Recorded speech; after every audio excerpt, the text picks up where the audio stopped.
Welcome back to Conversations with Manny. So, in today's Food for Thought, I want to dive into something that's been on my mind lately. Letting go of our ego to live life more freely. Now, imagine for a moment, right, that you're walking around with a backpack. But it's not just any backpack. It's filled with rocks. Each one represents a negative comment or judgment from others. How heavy would that feel? Now, picture this. You're at school or at work, and a colleague or classmate makes a passing remark about your performance. Suddenly, that comment, it feels like a boulder in your backpack, making each step heavier. But what if I told you that you can lighten that load?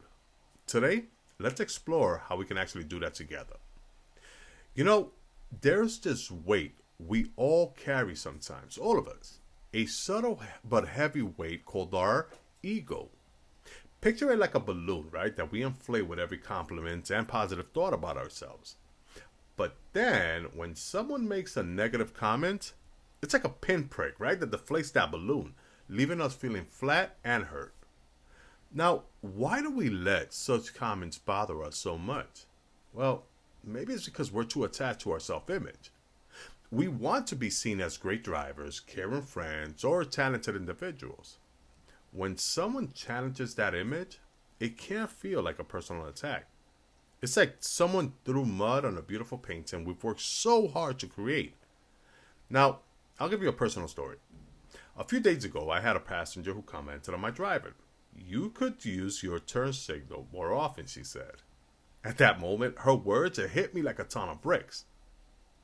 Now, even though I haven't seen her since, her comments still linger in my mind. It's as if I allowed her words to take up residence in my heart, weighing me down and taking up mental space. Now, let's take a closer look at the wisdom of Don Miguel Ruiz, the 4 agreements.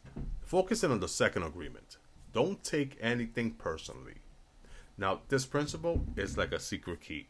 Here's a passage from the second agreement. It goes, "Whatever happens around you, don't take it personally."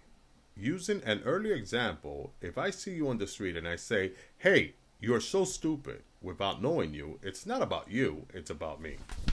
If you take it personally, then perhaps you believe you're stupid. Maybe you think to yourself, "How does he know? Is he clairvoyant, or can everyone else see how stupid I am?" You take it personally because you agree with whatever was said. As soon as you agree, the poison goes through you, and you're trapped in the dream of hell. What causes you to be trapped is what we call personal importance. Personal importance, or taking things personally, is the maximum expression of selfishness because we make the assumption that everything is about me.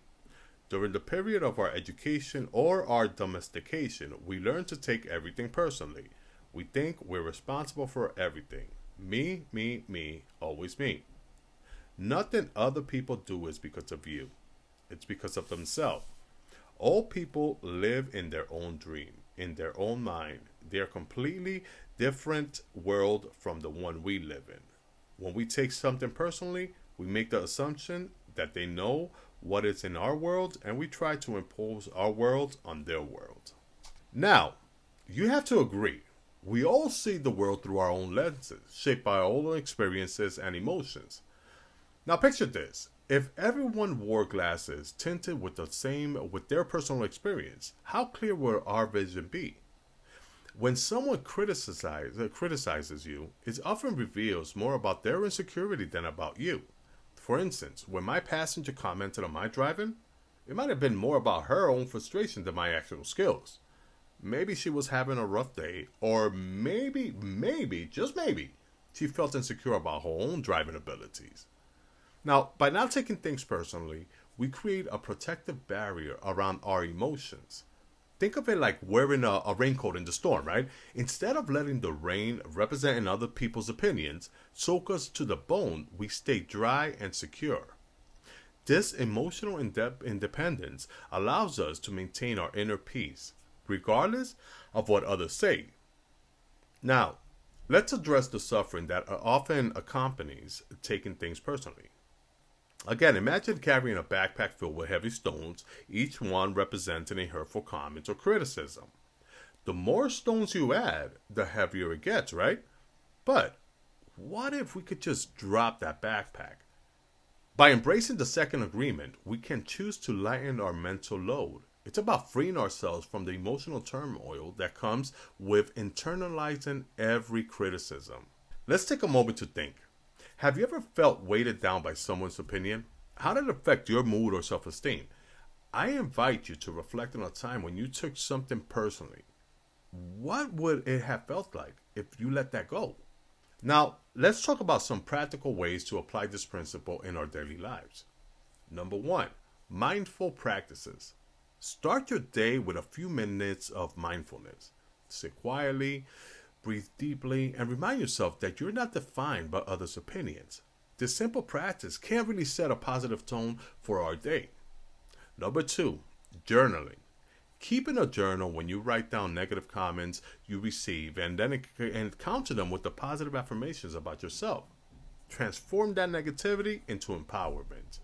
Number three, self-reflection. Now, after receiving criticism, take a step back and ask yourself, is this a reflection of my worth, or is it more about the other person's perspective? This can really help us gain clarity. Number four, seek kindness.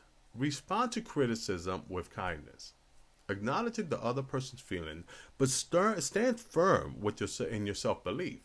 You could say something like, I appreciate your feedback, but I see things differently. Now, let's consider another scenario. I was watching a YouTube video where a vlogger shared his thoughts on a topic. Now, a viewer commented that it was boring and too short.